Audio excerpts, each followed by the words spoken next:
This is a Fujifilm XF 55-200. Let's see how we get on. Thanks to this nice big fat zoom ring right here, it's easy to move in and out. It's quite a sure, sturdy thing, but it's not going to drop out.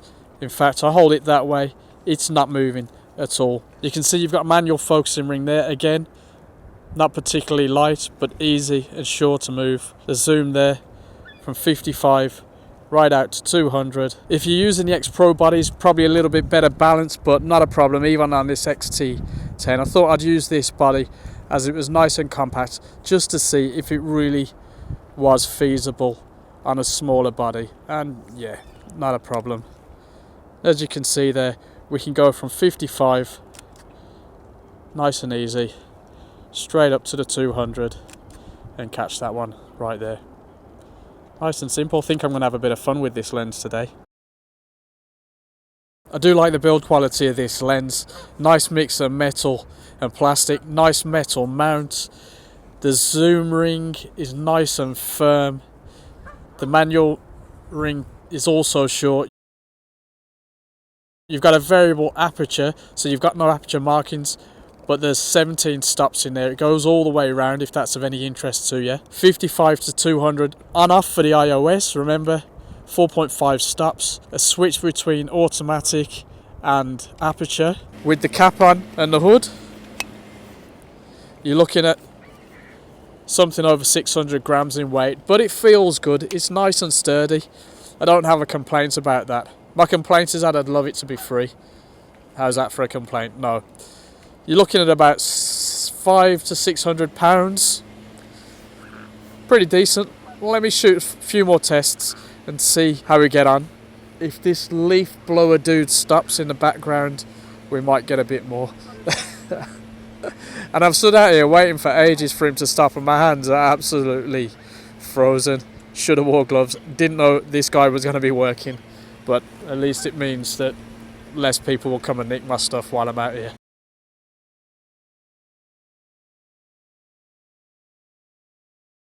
The closest we've got is about 1.1 meters, so somewhere around down there, straight out into the distance.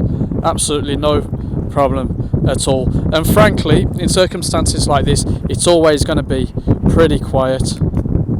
Let's zoom in to the fullest now and see how it fares, shifting focus points. Now, even when there's a moving vehicle coming in, it'll flick between the focus with absolutely no bother. So I'm happy about that. That's a no-brainer really for what I'm trying to do.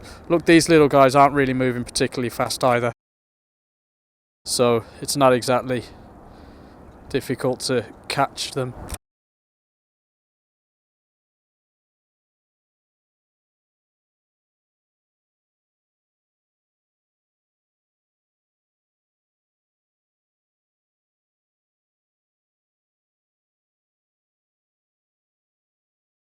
Shooting on the XT10, of course, handheld, freezing hands, OIS on, which should be making all the difference, because frankly I know guaranteed I wouldn't get anything right now without the OIS.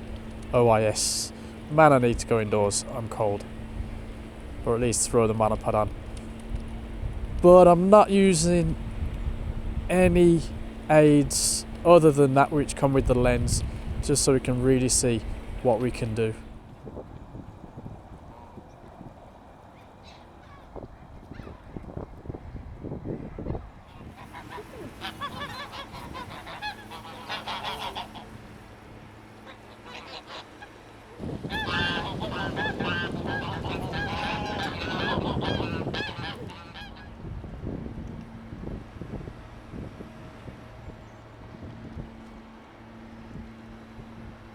Fully handheld, OIS, F3.5 at 55.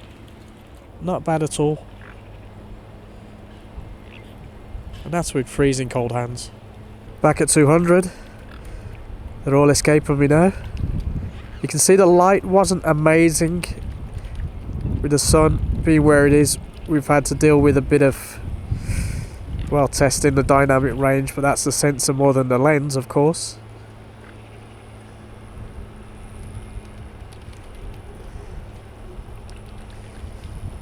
But even this little XT10 is holding up pretty well for video, but of course the lens is really helping us out, and that is absolutely the point.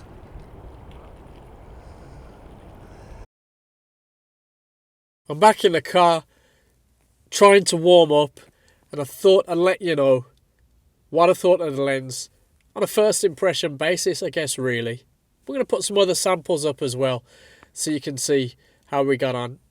But yeah, positive, big thumbs up. I'm not sure about wow factor, but yeah, it's got the size and the build quality that you'd expect from an XF lens, that you'd expect if you were paying £500 to £600 for a lens. It's got a nice big solid hood, good for cutting down on flare, getting the contrast up, protecting the lens. Now this rental copy, thanks to Calumet, came with a 62mm UV filter, I guess for a bit of extra protection. That's up to you, no big deal really. The zoom and the manual focus rings are nice and sturdy, as we mentioned. The aperture ring is easy to use. 30 EV steps, 17 of those. It's an excellent range, really great range. Now, of course, this being a mid-range lens, 3.5 to 4.8, so take of that as you will. Hopefully I'm going to get to try this out on a wedding this weekend if I decide it's worthwhile. And maybe we'll put up some of those samples afterwards, or in the comments we'll mention it a little bit. It's an R lens, so the aperture ring, yeah, anyway. LM, OIS, all those sort of mod cons. Aspherical lens, 14 elements, I believe. I did have some notes, but I think they got took away by that crazy wind. So it's a massive thumbs up, really. Value for money. If you're into zooms, this is nice. It's a good weight. It's a good speed. I mean, what I struggled with a bit more was shooting people, but I think if I get used to it, I can see the pros and cons with it. And yeah, I think it'd be a winner for that as well. It seems to hold up well. The OIS, finally in this cold weather, I'm going to have to say it properly, that's really helped out, and it holds up well. What can you say about it, really? It's got the XF expectation levels right there, right on the spot. I mean, when you look at it like that at 55, you think, oh, it's a bit chunky, isn't it? But that's because it's holding all that. Now, obviously, when you focus, that's all internal, so nothing's going to move. So you get into your desired zoom and shoot away, and it's nice and fast because of that. For a mid-range setup, the 18 to 55 and the 55 to 200 could well be the one. Would a pro photographer want this? Well, remains to be seen, because obviously in low light you start to struggle. You got the OIS, but we do like to have a nice fast aperture. But of course you got the 50 to 140 to deal with that. Not as long, but a cracking lens. Check out my review about that too. So that's that. I hope it's been helpful. Let us know what you think in the comments below. I'm off to blow my nose and have a very, very hot drink. The leaf blower stopped. Typical. Just when I'm finishing.